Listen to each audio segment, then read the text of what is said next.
Sebab begini nih seringkali terjadi. Datang nih calon pengurban. Assalamualaikum, waalaikumsalam. Bapak, benar di sini Masjid Jami Nurul Jihad? Iya, betul. Maaf, saya ingin ketemu dengan panitia. Lo nggak lihat nih name tag gue panitia kurban? Wah, bergengsi lagi dari ya. Udah pakai kostum. Romannya gagah banget kan. Deketin. Oh, Bapak jadi panitia? Iya, saya panitia. Pak, saya mau menyerahkan hewan kurban saya. Segitu doang tuh calon pengurban ngomongnya. Nama Pak? Wah, hebat nih panitia. Nama Pak? Nama Bapak siapa? Saya Fulan bin Fulan. Baik, Fulan bin Fulan. Hewannya apa Pak? Oh, kambing Pak. Oh iya, tulis kambing. Langsung diserahin kuponnya. Pak, nih kupon, silahkan. Nanti saat hari pemotongan, Bapak saksikan. Nah, kupon ini nanti tukarkan. Bapak ada hak pengurban. Ada hak pengurban. Terus ini kambing saya, ikat aja di jaruk yang hijau. No. Habis itu, silahkan Bapak pulang. Payah nih, yang kayak begini panitia. Payah. Kenapa saya bilang payah? Cermatin dulu. Bahkan ada semi wawancara kepada calon pengurban. Begitu ditanya, kita ditanya nama kita, jawab nggak kita siapa? Jawab, Bapak siapa namanya? Fulan bin Fulan. Cukup begitu? Enggak.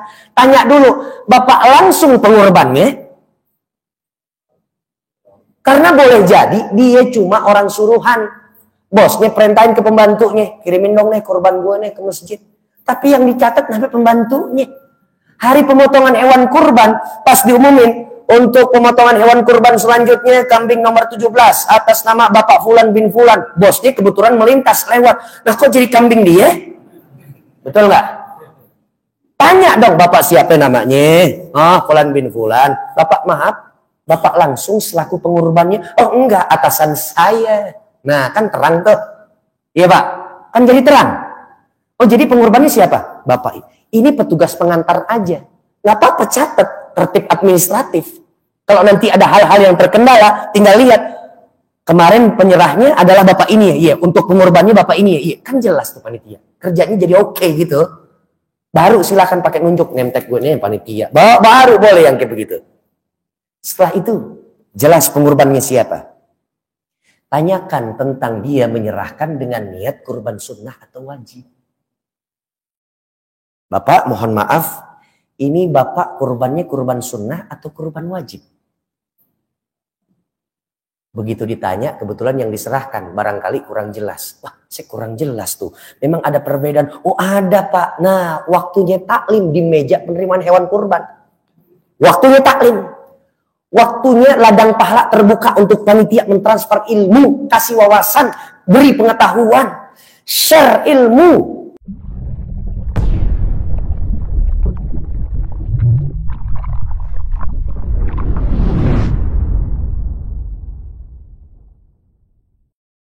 Kekeliruan yang seringkali terjadi di masjid-masjid, musola-musola, di kepanitiaan-kepanitiaan.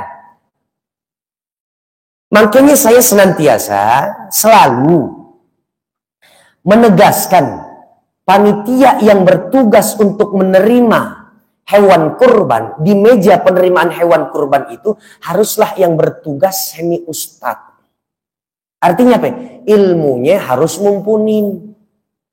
Kompetensinya sudah teruji. Sebab begini nih seringkali terjadi.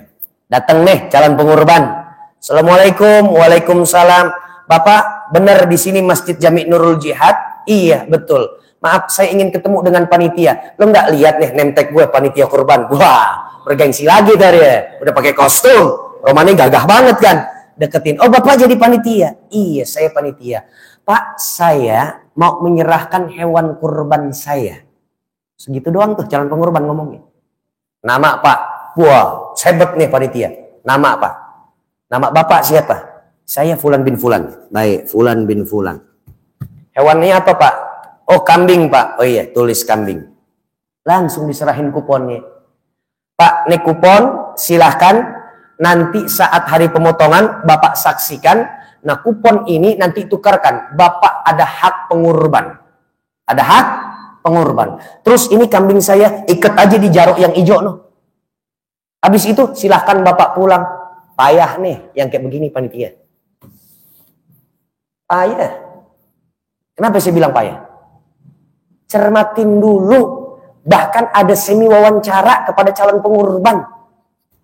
Begitu ditanya, kita ditanya nama kita, jawab nggak kita siapa? Jawab, Bapak siapa namanya? Fulan bin Fulan. Cukup begitu? Enggak. Tanya dulu, Bapak langsung pengurbannya? Karena boleh jadi dia cuma orang suruhan. Bosnya perintahin ke pembantunya, kirimin dong nih kurban gue nih ke masjid. Tapi yang dicatat namanya pembantunya. Hari pemotongan hewan kurban, pas diumumin, untuk pemotongan hewan kurban selanjutnya kambing nomor 17 atas nama Bapak Fulan bin Fulan. Bosnya kebetulan melintas lewat. Nah kok jadi kambing dia? Betul nggak? Tanya dong Bapak siapa namanya? Oh Fulan bin Fulan. Bapak maaf, Bapak langsung selaku pengurbannya? Oh enggak, atasan saya. Nah kan terang tuh. Iya Pak, kan jadi terang. Oh jadi pengurbannya siapa? Bapak. Ini petugas pengantar aja. Nggak apa-apa catat. Tertib administratif. Kalau nanti ada hal-hal yang terkendala, tinggal lihat. Kemarin penyerahnya adalah Bapak ini ya. Iya, untuk pengorbannya Bapak ini ya. Iya, kan jelas tuh panitia. Kerjanya jadi oke gitu. Baru silakan pakai nunjuk nemtek gue nih panitia. Baru boleh yang kayak begitu. Setelah itu, jelas pengorbannya siapa. Tanyakan tentang dia menyerahkan dengan niat kurban sunnah atau wajib. Bapak, mohon maaf. Ini Bapak kurbannya kurban sunnah atau kurban wajib? Begitu ditanya, kebetulan yang diserahkan barangkali kurang jelas. Wah, saya kurang jelas tuh. Memang ada perbedaan. Oh ada Pak. Nah, waktunya taklim di meja penerimaan hewan kurban. Waktunya taklim. Waktunya ladang pahala terbuka untuk panitia mentransfer ilmu, kasih wawasan, beri pengetahuan, share ilmu. Pak, kalau kurban sunnah, maka pengurban Bapak, orang yang Bapak dapat perintah darinya, dia berhak mencicipi hasil potongan hewan kurban sunnahnya. Boleh Bu, kalau kurban sunnah. Oh begitu, iya. Tapi kalau kurban wajib, ini pengurban, mohon maaf, nanti panitia nggak menyediakan hak pengurbannya. Kenapa begitu? Iya karena ini kurban wajib. Nggak boleh diserahkan hasil potongan hewan kurban wajibnya kepada sang pengurban. Oh kalau begitu siapin aja deh Pak. Untuk istrinya pengurbannya nggak usah. Istrinya pun nggak boleh. Istrinya nggak boleh juga. Iya. Oh begitu. Nggak apa-apa deh anak-anaknya aja deh. Kan masih pada kecil-kecil. Dia pada nggak tahu gitu. Nggak boleh juga Pak. Anggota keluarga di bawah nafkah wajib menjadi tanggung jawab si pengurban yang berkurban, kurbannya kurban wajib. Nggak boleh dia mendapatkan atau mencicipi hasil potongan hewan kurban wajibnya. Jelas Bu? Jelas Pak? Nah, kalau begitu saya yang menjadi pengantarnya, saya bilang keren panitia. Gue jadi dapat ilmu, gue jadi taklim di sini. Aplaus buat panitia. Wah keren tuh panitia. Betul Pak? Nah kalau misalkan udah ditimbang begitu doang. Tadi yang pertama, Pak silahkan. Pak, Bapak harusnya tanya dulu ke saya. Justru yang menyerahkan bilang begitu. Ini kan saya mau menyerahkan kurban sunnah atau kurban wajib. Harusnya Bapak tanya. Malah panitia bilang begini. Ah maksudnya apa itu? Aye yang kayak begitu. Besok blacklist, nggak usah lagi dia. Rapat nggak usah diundang lagi dia. Kalau mau tatar dulu. Kalau mau kasih penyuluhan dulu. Paham ya Pak? Paham ya Bu? Sampai sini selesai. Paham? Kedua. Oh iya Bu. Iya silakan deh. Boleh nyicip. Judulnya nyicip. Judulnya ukuran nyicip itu kalau bahasanya Syekh Wahbah Zuhaili dalam Al-Fiqhul Islam wa Adillatuhu adalah nyicip itu luqmah baina luqmatain.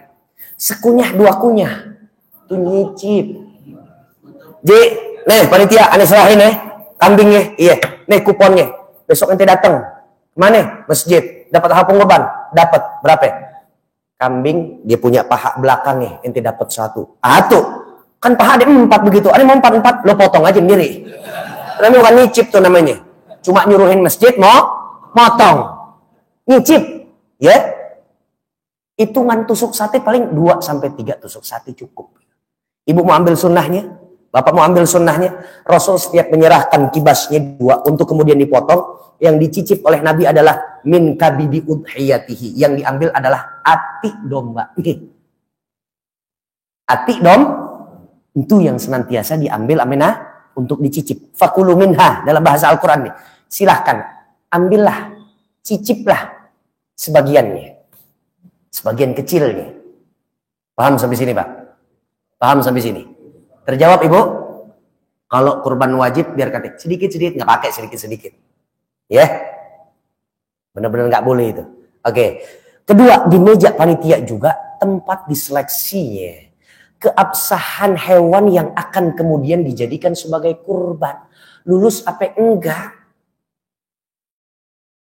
Kadang-kadang ada orang yang menyerahkan hewan kurban ke masjid, masih piyik banget, kecil banget. Nentengnya pakai tanah tuh. Beginiin aja udah. Jalan. Pak nih, kambing saya mau nyerahin. Ya Allah kecil banget Pak, ini umur berapa ya? Kayaknya 6 bulan deh. Pak nggak boleh minta tuker sama tukang yang di kandang gitu deh. Ini nggak boleh. Loh kok nggak boleh? Emang ada batasan usianya? Kembali lagi, transfer ilmu panitia. Bapak untuk unta yang kemudian nanti akan dijadikan sebagai hewan sesembelihan kurban, usianya harus 5 tahun genap, jalan tahun ke-6. Itu baru boleh. Tahun ke-6, yang penting genap 5 tahun, onta. Kita jarang dah. Di Indonesia jarang. Sampi ame kambing. Kalau sampi dan kambing, dia harus genap 2 tahun, jalan tahun ke-3. Harus 2 tahun. Nggak boleh di bawah 2 tahun. Domba lebih cepat akil baliknya dia. Cukup 1 tahun. Tahun kedua jalan. Kalau persis benar-benar 1 tahun dia udah pas lagi diserahkan begitu, boleh diserahkan dalam bentuk dalam apa usia dia 1 tahun, pas 1 tahun. Apa iya Ustaz ada yang kayak begitu? Ada kali aja yang ngerawat tahu tuh. Nih korban dombanya pas lagi happy birthday hari itu gitu. Ya kan namanya ngerawat dari kecil, ya. Nih berapa tahun nih? Pas 1 tahun, tapi kok kecil? Iya, yang penting 1 tahun udah deh. Bapak tahu dari mana 1 tahun? Kan aneh yang ngerawat. Dia lagi happy birthday, lagi milad nih. Boleh silakan tahun kedua jalan ya. Insya itu untuk batasan usia. Sekarang klinis fisiknya dia. 4 yang nggak boleh dijadikan sebagai hewan kurban. Picek matanya dari lahir. Pincang kakinya bawaan lahir. Cacat. Cacat yang dalam bahasa hadis pincang ini seolah-olah dalam hadis ini kambing atau domba yang pincang nggak mampu untuk membersamai kambing-kambing dan domba-domba yang sedang digembalai oleh para penggembala. Dia selalu ketinggalan di belakang mulu. Nggak bisa melampaui dan nggak bisa masuk pada gerombolan kafilah embek-embek yang lainnya. Jadi incet-incet, pengkor gitu, pincang-pincang. Jangan dijadikan sebagai korban. Kecuali insiden, kecelakaan, bukan bawaan lahir. Sampi nih datang nih dari truk nih, masuk tuh. Sebelum rumah sakit Budi Jaya di belok kiri tuh. Di sini udah nungguin nih, anak-anak bocah, anak-anak receh, kembalian sampo bu. Dia begini, sampi datang. Kan begitu tuh ya? Seru banget tuh, anak kota namanya juga. Sampai datang. Sampai mau diparkirin, pengen diturunin tuh sampai. Ngeliat anak kecil pada bertepuk tangan begitu, dia stres. Dia nggak mau turun. Abangnya sampai masuk deh tuh, ke baknya, dorong pantatnya. Dia ogah juga sampingnya. Yang di bawah sampai betot-betot di bawah. Dia ogah juga begitu. Mau nggak mau dia tuh, akhirnya dia jatuh. Keplekok pas jatuh. Mendaratnya salah. Kedeol dia. Akhirnya incit-incit jalannya. Yang kayak begini tetap boleh nggak dijadiin hewan kurban? Boleh, kecelakaan, bukan cacat dari lahir. Paham ya Pak? Paham Ibu? 2, udah. 3, ada penyakit PMK. Kalau dulu PMK tuh, ada virus pokoknya deh, bentuknya apa?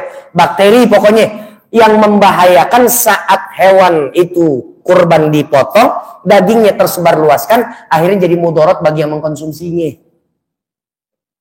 Penyakit mulut dan kuku kemarin ada tuh.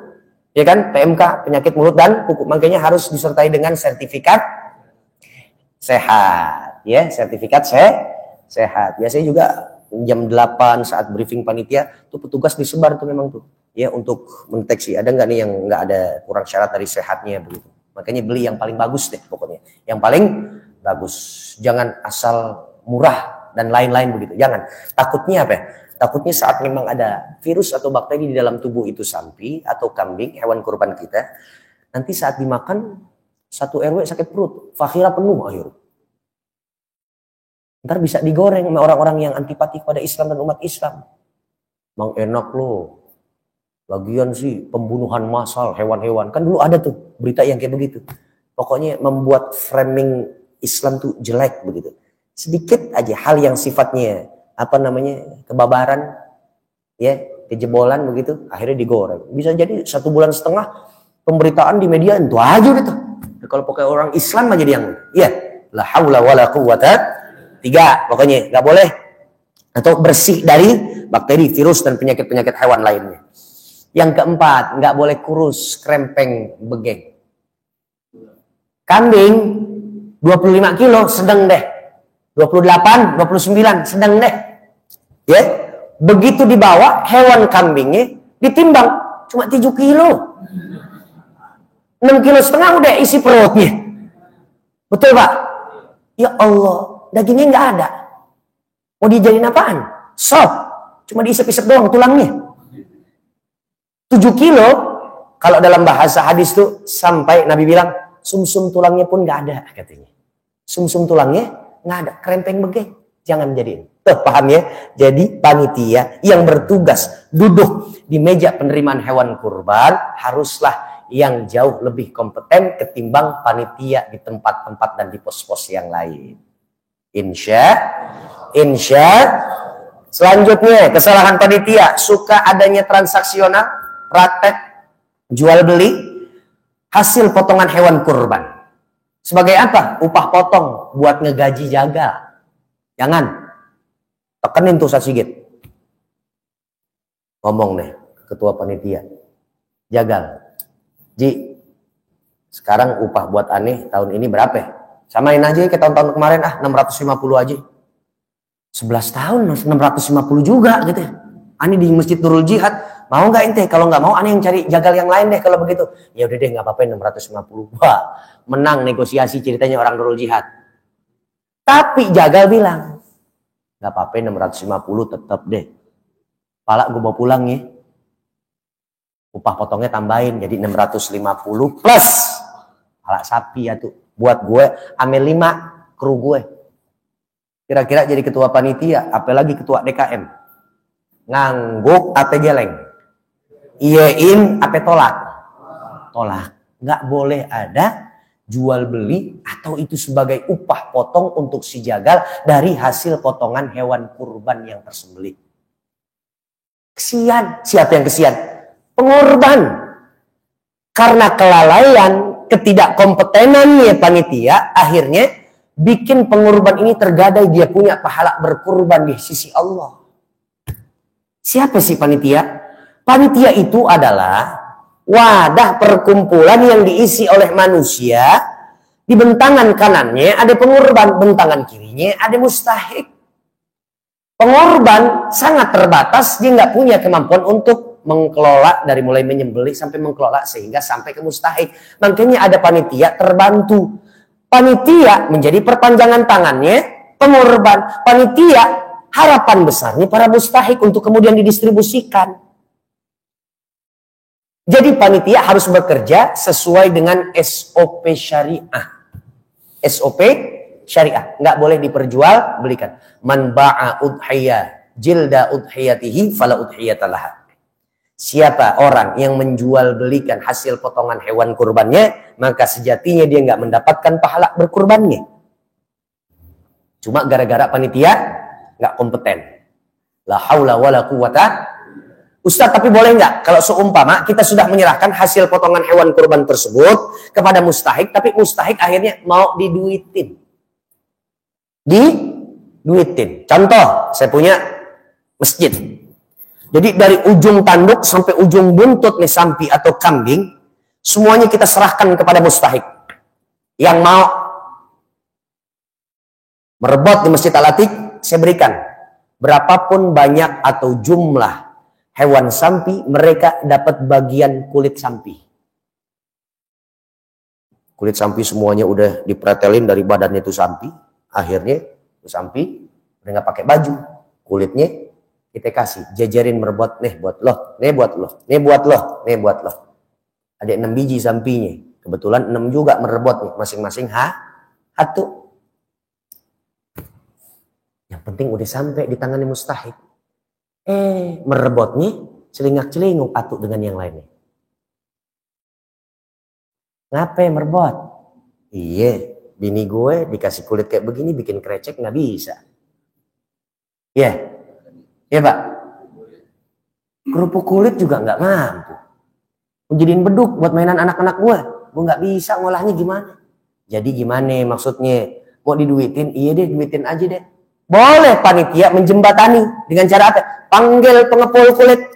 Biasa setengah 2, jam 2 juga dia pakai mobil bake udah keliling-keliling ke masjid-masjid. Iya Pak, ada kulit nggak yang mau dijual? Jangan dulu dijual sebelum kita serahkan ke mustahik nih. Jual aja jual. Buat apa? Tromol masjid. Udah deh ya. Udah selesai Pak ya.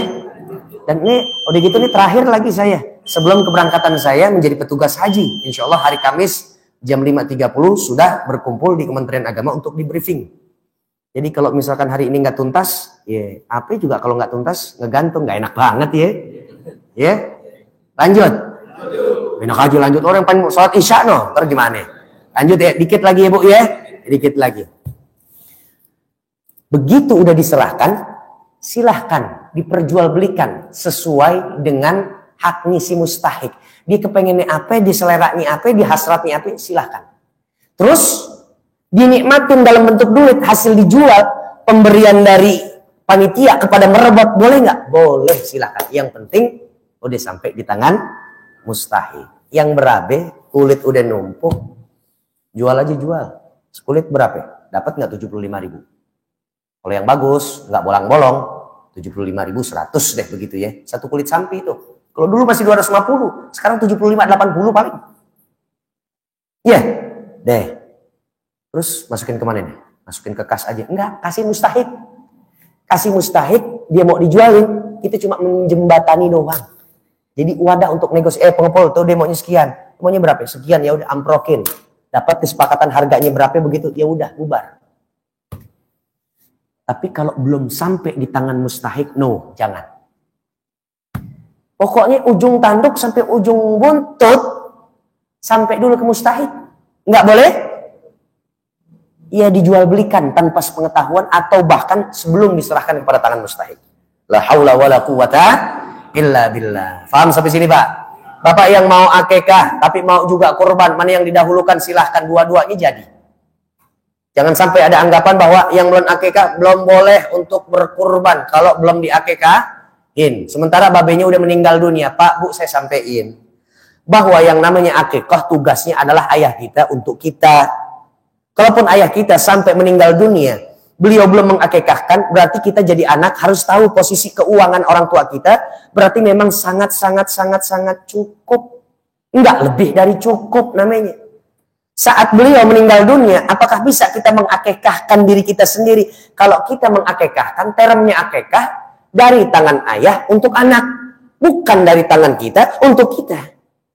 Jadi artinya adalah siapa yang mau berkurban, saat dirinya belum diakikahkan, silahkan berkurban. Ibadah kurban bukan menjadi portal dan penghalang bagi mereka yang belum berakikah.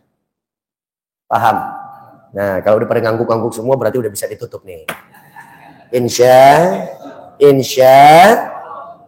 para jamaah sekalian yang dimuliakan oleh Allah Subhanahu wa taala. Mudah-mudahan ilmu kita bermanfaat. Ini lumayan juga untuk pembekalan para panitia tuh, ya. Hal-hal yang sifatnya teknis. Dan terakhir saya tambahin lagi. Jangan ada panitia yang sambil nyacah-nyacah, enak banget sambil angkat kaki dengkulnya melotot. Jadi panitia di masjid sambil nyacah-nyacah, pakai kolor bola, pakai pangsi, nggak boleh kelihatan auratnya. Ya Ustaz, kan kita nih lagi nyacah doang. Panitia yang menjalankan tugas dari pengurban, sejatinya dia lagi beribadah. Lagi beribadah. Kalau lagi nggak beribadah juga perintah agama apa? Tutup aurat kok. Lagi kita laki enak, paling cuma berapa jengkal doang dari pusar ke lutut. Pakai apa yang beneran dikit, yang lempengan dikit. Paling nggak di bawah dengkul deh kita. Ya, pangsi udah paling enak deh pangsi. Ya, insya. Mudah-mudahan panitia Nurul Jihad dibeliin kostum pangsi semuanya. Amin. Amin siapa ya dibeliinnya? Insya Allah Pak Haji Bambang nanti. Amin ya Rabbal